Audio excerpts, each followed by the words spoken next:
Brazil கடற்பரப்புகளில் இருக்கும் தீவுகளில் ஒன்று இல்ஹா டி கொய்மாடா கிராண்டே தீவு, இல்ஹா டி கொய்மாடா கிராண்டே அல்லது பாம்பு தீவு.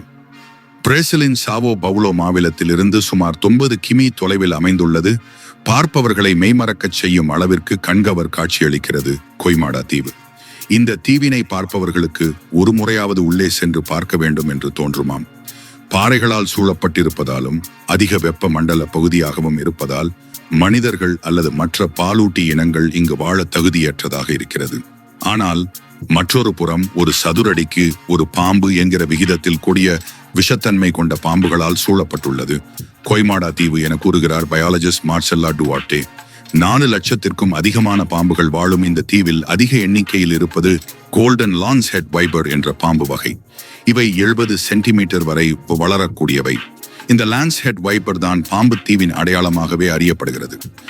கொய்மாடா தீவை தவிர வேறு எங்கும் இந்த கோல்டன் லான்ஸ் ஹெட் வைப்பர் பாம்பினை பார்ப்பது கடினம்.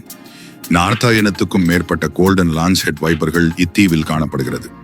இதன் விஷமானது மனிதர்களை தாக்கினால் சதை பகுதியை ஊடுருவி நொடி பொழுதில் இரத்தத்தில் கலந்து உடல் உறுப்புகளை செயலிழக்கச் செய்யும்.